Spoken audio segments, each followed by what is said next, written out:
ہم سب کو چاہیے کہ رسول اللہ صلی اللہ علیہ وسلم کی آمد پر خوشی کا اظہار کریں اور خوش ہونا چاہیے۔ جو شخص رسول اللہ صلی اللہ علیہ وسلم کی دنیا میں آمد پر خوش نہیں ہے وہ شیطان ہے، کافر ہے، بے ایمان ہے، جو حضور کی آمد پر خوش نہیں ہے۔ لیکن رسول اللہ صلی اللہ علیہ وسلم کی آمد پر خوش ہونا اور ہے اور جشن عید میلاد النبی منانا اور ہے۔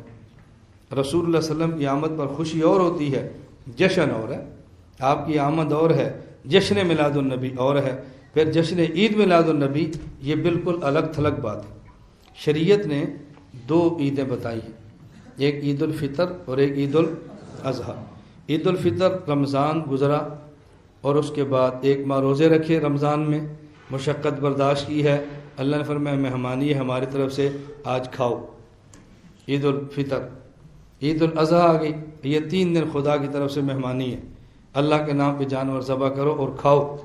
تو ہمارے ایک عید الفطر ہے، ایک عید الاضحیٰ ہے، یہ تیسری عید اور وہ بھی جشن والی، اس کی ہماری شریعت میں کوئی گنجائش نہیں ہے۔ تو رسول اللہ صلی اللہ علیہ وسلم کی آمد پہ خوش ہونا اور بات ہے اور جشن عید میلاد النبی منانا اور بات ہے۔ پھر رسول اللہ صلی اللہ علیہ وسلم کی آمد پر لوگ پرچم لگاتے ہیں، اور پرچم ایسے جس پہ نبی پاک صلی اللہ علیہ وسلم کا روضہ مبارک بنا ہوتا ہے، کوئی پرچم ایسے ہو جس پہ رسول اللہ صلی اللہ علیہ وسلم کے نالین مبارک بنے ہوتے ہیں۔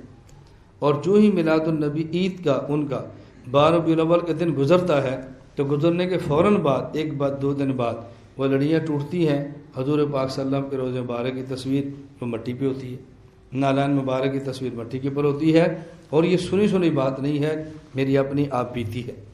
گزشتہ سال کی بات ہے، ایک بندہ فوت ہوا، میں تعزیت کے لیے ان کے یہاں گیا، میں نے گلی میں دیکھا تو کچھ جھنڈے نیچے گرے ہیں، کچھ جھنڈے اوپر ہیں، میں نے کہا نیچے جھنڈا لاؤ، میں نے کہا دیکھو اس پہ حضور پاک کے روزے کی تصویر ہے، تو تم نے روزے کو ناریوں کے اندر گرانا تھا، یہ کون سا تم نے حضور کے ساتھ محبت کا اظہار کیا ہے؟ اس لیے وہ کام کرو جس پہ اللہ کے نبی خود خوش ہیں، اور وہ کام نہ کرو کہ جس پہ رسول اللہ صلی اللہ علیہ وسلم خوش نہیں بلکہ اللہ کے نبی ناراض ہیں۔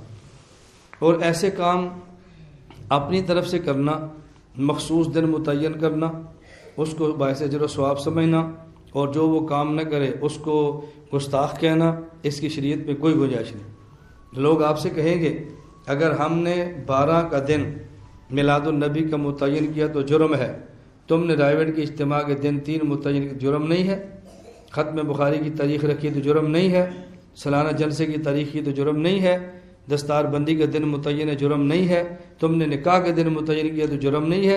اور ہم نے حضور خوشی کا دن متعین کیا تو جرم ہے؟ میں نے کہا بات اچھی طرح سمجھو، ہم اگر رائیوڈ کی تاریخیں متعین کرتے ہیں، ان تاریخوں پر کوئی رائیوڈ نہ آئے تو ہم اسے گستاخ نہیں کہتے۔ ہم ختم بخاری، ختم تحاوی، کوئی اور کتاب ختم کرتے ہیں، اس کا دن متعین کرتے ہیں افراد کو جمع کرنے کے لیے، جو نہ آئے اس کو مجرم نہیں سمجھتے۔ اور ہم اگر جلسے کی تاریخ طے کرتے ہیں تو یہ نہیں کہتے جو ہمارے جلسے میں آئے گا ثواب ہے، نہیں آئے گا تو گناہ ہے، آج جلسہ کرو تو اجر ہے، آج نہیں ملو گے تو گناہ ہے، جو آج کرتا ہے اسے حضور خوش ہیں، جو آج نہیں کرتا وہ شیطان کا ساتھی ہے۔ یہ کام ہم نے کبھی بھی نہیں کہا، تو تمہارے تعین میں ہمارے تعین میں کچھ فرق ہے۔ پھر اسی طرح جشن میلاد النبی جب یہ لوگ مناتے ہیں تو جرم کتنا ہے؟ پورا دن جانور کو لیا، گڈھے کے اندر باندھ دیا، جانور کو لیا اور بلا وجہ پورا اس کو ریڑھی کے ساتھ باندھا ہوا ہے، اور پورا دن پھر اس کو مشقت میں ڈالتے ہیں، پھر روڈ بلاک ہوتے ہیں۔ اس کا نقصان کیا ہے؟ ایک غریب آدمی ہے اس کی مزدوری گئی، ایک تاجر آدمی ہے اس کی تجارت گئی، اور اسی طرح اگر کوئی مریض ہے، ایمبولینس گزرنی ہے، وہ موت کا شکار ہو سکتا ہے، ہسپتال ہیں، رستے آپ نے بند کیے ہیں۔ تو یہ اتنی تکالیف دینا یہ رسول اللہ صلی اللہ علیہ وسلم کا مبارک طریقہ نہیں ہے۔ اللہ کے نبی مسلمان کی تکلیف ختم کرنے کے لیے آئے ہیں، مسلمان کو تکلیف دینے کے لیے ہرگز نہیں آئے۔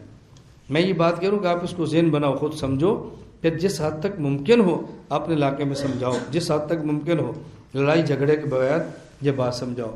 اور ایک اہم بات جو اس میں سمجھیں، یہ رسول اللہ صلی اللہ علیہ وسلم پیدا ہوئے وقت کون سا ہے؟ جی طلوع فجر، صبح۔ دن کون سا ہے؟ پیر کا، سوموار کا، اور مہینہ کون سا ہے؟ ربیع الاول۔ اب وقت دیکھو طلوع فجر صبح کا، دن دیکھو سوموار اور پیر کا، اور مہینہ دیکھو ربیع الاول کا۔ تو جو لوگ جشن مناتے ہیں نہ صبح صادق کی بات، نہ طلوع فجر کی بات کرتے ہیں صبح کی، نہ ہی سموار کی بات کرتے ہیں، اگر کریں گے تو صرف اور صرف ربیع الاول کی بات کریں گے۔ حالانکہ تین چیزیں الگ ہیں۔ آپ فجر کے وقت پیدا ہوئے سارے مانتے ہیں، پیر کے دن پیدا ہوئے سارے مانتے ہیں، 12 ربیع الاول پیدا ہوئے اس کو سارے نہیں مانتے۔ خود جشن عید میلاد النبی منانے والے جس شخص کو اپنا امام مانتے ہیں مولانا احمد رضا خان، انہوں نے فتاوی رضویہ میں ان کا ایک رسالہ نطق الہلال کے نام پہ انہوں نے لکھا کہ حضور کی پیدائش 12 کو نہیں تھی بلکہ 8 ربیع الاول کی تھی، اور آپ کی وفات 12 ربیع الاول کو ہے۔ بھئی جس بندے کے نام پر تمہارا مسلک ہے، جس بندے کے نام پہ تم نے فرقہ بنایا ہے، جو بندہ تمہاری فکر کا بانی ہے، وہ تو کہتا ہے 8 کو پیدا ہوئے اور آپ لڑ رہے ہیں 12 کو پیدا ہوئے، تو آپ اس مسئلے پر آپ نے اس کی بات کو کیوں چھوڑ دیا ہے، یا ان کی بات کو آپ ترجیح دیتے، یا آپ نے ان کو چھوڑ دیا ہے؟ اس کا معنی یہ ہے کہ اگر ان سے عقیدت ہوتی تو مانتے، عقیدت ان سے بھی نہیں ہے، بس ان کا بھی آپ